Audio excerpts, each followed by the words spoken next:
Senhores, eu sou Bruno Paulino, sou cardiologista e pergunto a você, quais os efeitos da maconha sobre o sistema cardiovascular?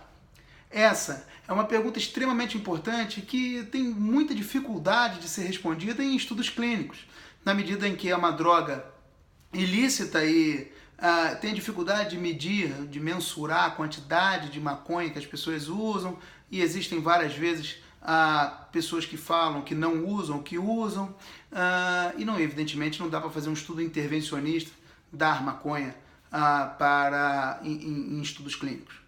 E essa pergunta foi parcialmente respondida por um grupo da Universidade de Harvard, nos Estados Unidos, que pegaram dados de 16 anos, de 2000 a 2016, de dois grandes hospitais de Boston, o Massachusetts General Hospital e o Brigham and Women's Hospital, da Universidade de Harvard.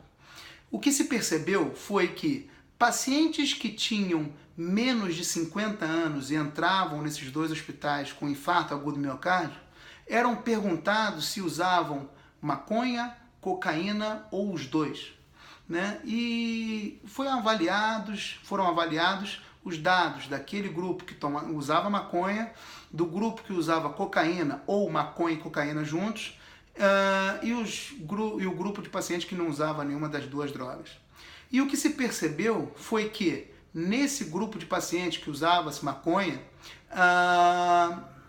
os pacientes eram menos hipertensos, menos diabéticos, tinham menos taxas de colesterol elevados e eram mais tabagistas. O que faz pensar que o uso da maconha pode ser um fator de risco para o infarto agudo do miocárdio. Da mesma forma, pacientes que usavam maconha e entravam com infarto eram mais jovens, mostrando que talvez eles tivessem um pouco infarto em idade um pouco menos avançada. E esses pacientes foram seguidos a partir do infarto para saber o prognóstico da doença.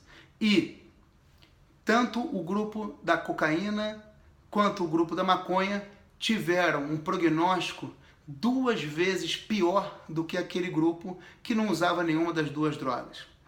Esses pacientes tinham uma taxa de mortalidade, tanto por qualquer causa quanto por causas cardiovasculares, 2 vezes maior do que o grupo que não tinha uso de nenhuma das duas drogas. O que faz pensar que existe realmente a ação da maconha sobre o sistema cardiovascular. Os efeitos da cocaína são mais fáceis de perceber, porque aumenta a frequência cardíaca, a pressão arterial, faz o que nós chamamos de vasoconstrição, quer dizer, uma redução do calibre das artérias, e aumenta a sensibilidade à adrenalina no corpo. Só que os efeitos da maconha não podem ser pelo mesmo caminho. Existem vários estudos investigando quais os efeitos possíveis da maconha sobre o sistema cardiovascular, mas o que nós temos hoje em dia é que existe essa questão, né? Pacientes em usuários de maconha que infartam são mais jovens, menos hipertensos, menos diabéticos e têm menores taxas de colesterol alto. E o prognóstico para esses pacientes depois do infarto é 2 vezes pior em relação àqueles que não usam nenhuma das substâncias. Tá bom? Se você gostou desse vídeo, dê um like. Se você quer um novo assunto, me avise. Estamos aí. Um forte abraço.